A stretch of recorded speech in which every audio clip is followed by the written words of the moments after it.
Okay, let's dive into this. Welcome to the Explainer. Today, we're literally opening up a 2,000-year-old cold case. And, this isn't just some dusty archaeological curiosity. It's a mystery that, now that it's finally solved, could actually help us tackle our very modern climate crisis. See, the ancient Romans were absolutely master engineers. They built these vast networks of roads, aqueducts, massive ports. But the real star of the show? It wasn't just the architecture itself. It was the actual material they used. We're talking about Roman concrete. The insane durability of this stuff has baffled scientists for decades.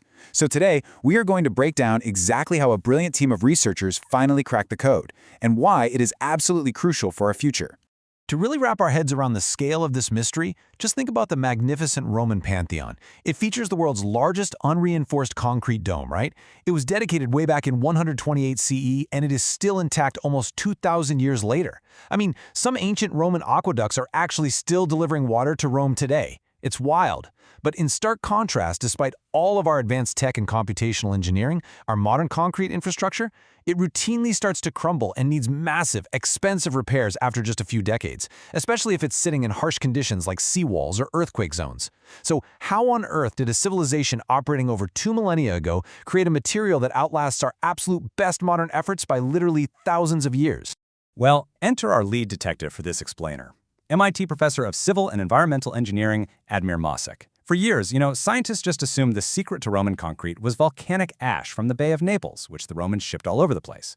But when Professor Mosik started really looking closely at these ancient samples, he got completely fascinated by these tiny millimeter-scale, bright white mineral chunks just scattered throughout the concrete. They're called lime clasts. He kept asking himself, why are they there? Because, and here's the kicker, you do not find these bright white chunks in modern concrete. No way. They are entirely unique to the ancient Roman recipe. Now, for decades, the broader scientific community completely dismissed these white chunks. The prevailing theory? Just sloppy mixing. Yeah, researchers seriously assumed these lime clasts were nothing more than evidence of lazy manufacturing by ancient workers, or maybe just bad quality raw materials. The general consensus was basically, well, it's ancient technology, so they probably just didn't mix it well enough, and these clumps of lime just got left behind. They basically thought it was a bug, not a feature. But think about that paradox for a second. If the Romans were master engineers, why in the world would they be sloppy? This is exactly what bothered Professor Mosik and his team. I mean, the Romans put unbelievable effort into their architecture.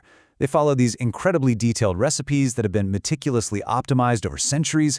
Does it make any sense at all that builders who constructed massive port infrastructures designed to withstand pounding ocean waves would suddenly just get lazy with their most important material? As Professor Mosik hypothesized, there had to be more to the story. These white chunks weren't mistakes. They were deliberately engineered. So to prove this, investigators from MIT, Harvard, and labs over in Italy and Switzerland turned to chemical clues. They used high-resolution multi-scale imaging and chemical mapping, which is essentially an incredibly powerful microscopic magnifying glass, to map the exact chemical makeup of these mysterious lime clasts. And what they found completely shattered that whole sloppy mixing theory. They discovered that these white inclusions were made of various forms of calcium carbonate, but the real smoking gun?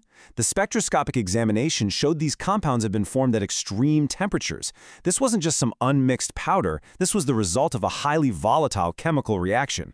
And that brings us to the monumental discovery of this research, a process known as hot mixing. Historically, everyone just assumed the Romans made concrete by taking slaked lime, which is lime that's already been combined with water to make a kind of paste, and mixing that with the volcanic ash. But those extreme heat signatures in the lime clasts, they proved otherwise. The Romans weren't just using slaked lime, they were directly using lime in a much more reactive, dangerous form known as quicklime. When you combine highly reactive quicklime with water, it triggers this massive exothermic reaction. It generates a ton of heat. The Romans were literally cooking their concrete. And this brilliantly illustrates the true genius of the Romans. The benefits of this extreme heat are just profound. First off, heating the overall mixture to these high temperatures allows for unique chemistries to happen. Compounds form that simply would never exist if you only use standard slaked lime.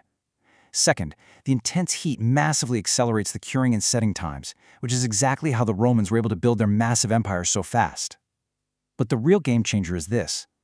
The hot mixing process causes those lime clasts to develop a characteristically brittle, nanoparticulate architecture. It creates this highly reactive, easily fractured source of calcium just scattered throughout the entire concrete structure. Those brittle lime clasts are what effectively give Roman concrete the ability to physically heal itself. It's like a microscopic medical drama. Here's how it works. Over time, as the earth moves or building loads shift, tiny cracks inevitably start to form. But because those lime clasts are intentionally brittle, the cracks preferentially travel right through them. Then, when it rains or seawater washes over the structure, water enters the crack and reacts directly with that highly reactive calcium source. The concrete literally bleeds water into the lime clasts, creating a calcium-saturated solution right inside the crack. Finally, this solution spontaneously recrystallizes as solid calcium carbonate. It essentially scabs over and seals the crack completely shut before it can spread and destroy the building.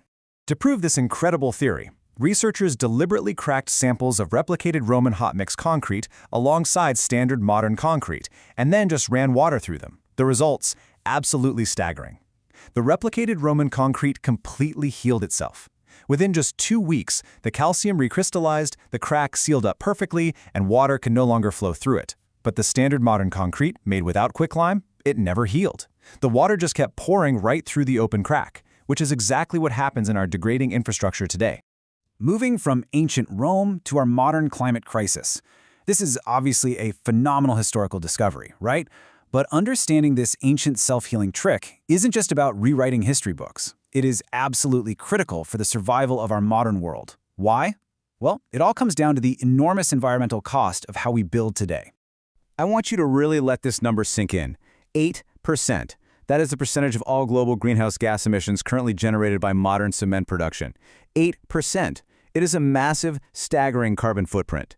Every single time our modern concrete cracks, degrades, and forces us to demolish and rebuild a seawall or a skyscraper, we are pumping massive amounts of carbon dioxide into the atmosphere. The sheer volume of concrete we use globally makes it one of the most environmentally destructive materials on the planet, simply because it just doesn't last. But if we take a page out of the Roman playbook, we can fundamentally change that math. By adopting these ancient hot mixing strategies to create self-healing infrastructure today, we can massively expand the service life of our modern materials. Professor Mazik points out that if we can add just 50 to 100 years to the lifespan of our concrete, we will drastically reduce the need for constant demolition and maintenance. That directly translates to less material being manufactured and a significantly lower global carbon footprint for the entire construction industry. Plus, this self-healing technology could even be applied to modern innovations like 3D printed concrete. It could make our future building techniques lighter, stronger, and vastly more sustainable. So I want to leave you with a provocative thought. Is looking backward into history the ultimate key to designing our future? We spent decades assuming we were so much smarter than the ancient Romans, writing off their brilliant engineering as just sloppy mixing. But their 2,000-year-old secret might be exactly what we need today to help save our planet. It really makes you wonder, what other world-saving technologies are just hiding in plain sight within ancient ruins, waiting for us to finally pay attention? Thank you so much for joining me to explore this incredible topic. Keep questioning, keep learning, and I'll see you in the next explainer.